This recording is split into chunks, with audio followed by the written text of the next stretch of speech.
I was recently asked by somebody about magnesium and how magnesium could benefit them. And it came to mind how many different types of magnesium there are and all different types of benefits that each type of magnesium has. And so I decided to do a video on magnesium so that I could help you with the different types of magnesium, the amount of magnesium that you should be having in your diet, and the different types of foods that include magnesium. So stay tuned. So, magnesium is a very important mineral in the body, and it has quite a number of responsibilities, I guess you could say. It is a helper molecule, and 60% of it is found in the bones, 30% is found in the soft tissues, muscles, fluids, and it's found in the blood as well. It is involved in the process of converting food into energy, muscle movement. It aids in muscle contraction and relaxation. It is an important part of the nervous system and it helps to regulate neurotransmitters. And neurotransmitters are what send messages throughout your body from your brain into your nervous system. It is important in protein formation. It assists in making new proteins from amino acids, and it is very important in gene maintenance because it helps to create and repair DNA and RNA. It's a cofactor, which means that it assists in biochemical reactions in about 600 reactions in the body. It's important to note that approximately 50% of North Americans are actually magnesium deficient. So, the magnesium requirements, I'm not going to read through each one. You may want to pause the video here so that you can see, and I can also list some of the ones for the basic age group that would probably be watching this video in the comment section, or rather the information section of the video below.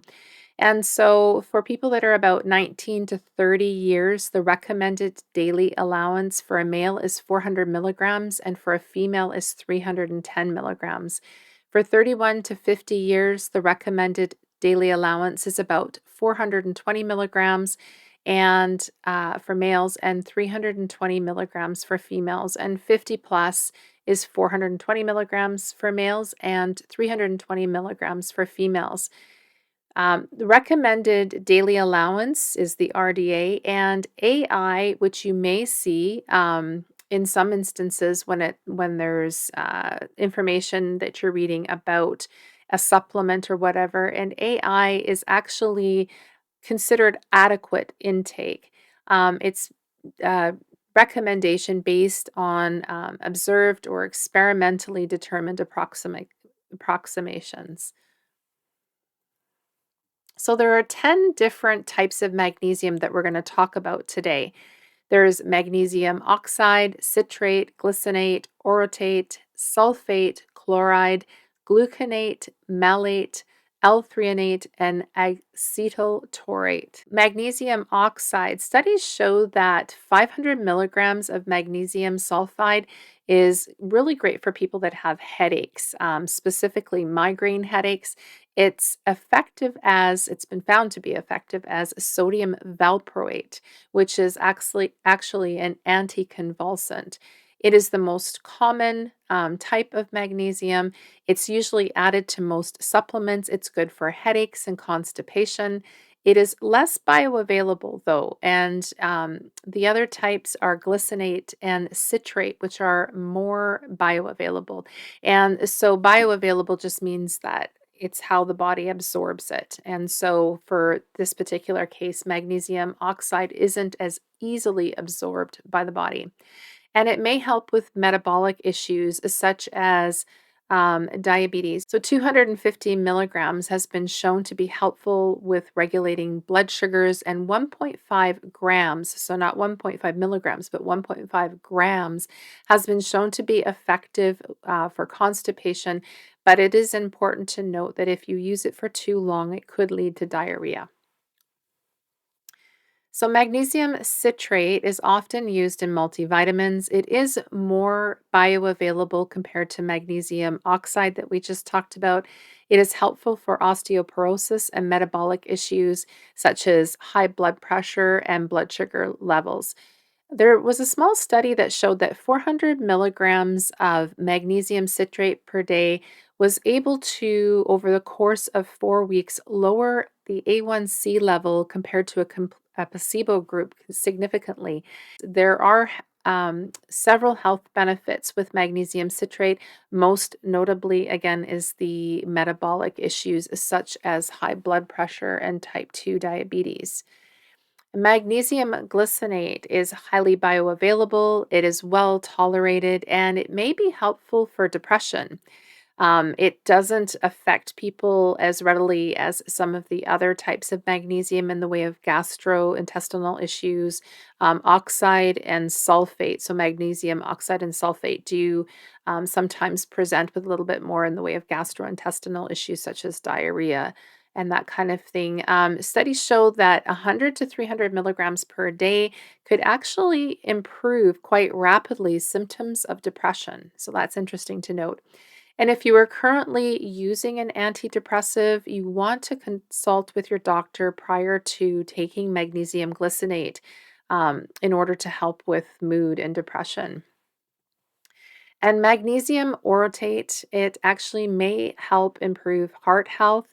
It is known to help lower blood pressure and it may actually help prevent cardiac arrhythmias. It is also helpful in improving nervous system function and is less likely to cause stomach upset or other gastrointestinal issues. Magnesium sulfate is commonly used in supplements and especially in multivitamins. It is less bioavailable, which I find interesting why they use it so often in supplements. It is more likely to cause gastrointestinal issues and it has been used to treat constipation. And magnesium chloride has good bioavailability, so the body is easily able to absorb magnesium chloride. It does present with gastrointestinal issues for many people, and it may also help with issues like depression.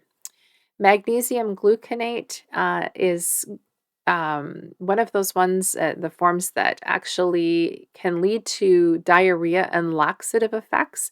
It can help to improve low magnesium levels. So, if you're found or you've had testing in your body that you have low magnesium, this is one of the forms of magnesium that they would probably want to use or suggest for you to use in order to help improve your magnesium levels. And it may help with metabolic issues such as type 2 diabetes. Magnesium malate is highly bioavailable, so it's easily absorbed by the body, and it may actually help to relieve pain. And it is made by combining malic acid and magnesium. Malic acid is actually found in certain fruits and vegetables, and the types of pain or the type of pain that is especially beneficial for is for people who have fibromyalgia. Magnesium L-Threonate is new. It's a new form of magnesium that was actually developed in 2010. And studies show that this form of magnesium has a higher absorption rate. So it is highly bioavailable and it actually has a high retention rate. So it stays with the body for a longer period of time compared to magnesium chloride, citrate, glycinate, or gluconate. And a 2023 study showed that some cancer patients were actually able to reduce the opioids that they were using for pain. So that's a good benefit. Magnesium acetyl taurate is readily absorbed, so it's bioavailable and it is great for the brain. It is made by combining magnesium and the amino acid taurine. And taurine is actually one of those ones that's actually good for eyesight. And studies show that this form is rapidly absorbed and passed to the brain, enhancing the magnesium levels in the brain, which can then actually lead to lessened anxiety. So, if you're somebody who suffers with anxiety, that may be something you want to consider looking into. And it may actually also have neuroprotective properties that help reduce tissue damage and brain deterioration. So I'm one of those people that believes that in a food first approach. So rather than going and obtaining a bunch of supplements, if you find that you're magnesium deficient somewhat, it is helpful that you can try and get a lot of the magnesium that you're looking for from your diet. And as you probably know, I fully support a whole food, plant based nutrition approach. And so I am listing some of the foods that do contain magnesium that are whole foods or plant foods. And so almonds, 7 ounces, contain 80 milligrams. Flaxseed, about 40 milligrams. Black beans, 1 cup, 60 milligrams. Avocados, just one, has 58 milligrams. Blackberries has 29 milligrams. Green peas, a half a cup, is 31 milligrams. And a potato, one medium with the skin on. So maybe you want to bake the potato so you can still have the skin. And that would contain about 48 milligrams of magnesium. So, as always, if this video has been helpful for you, I ask that you give it a thumbs up so we can help to get it out to more people who may enjoy the same information. If you have not already subscribed, I ask that you subscribe and join me here again at Nature's Path to Wellness, where your journey to lifelong health begins. Thank you for watching.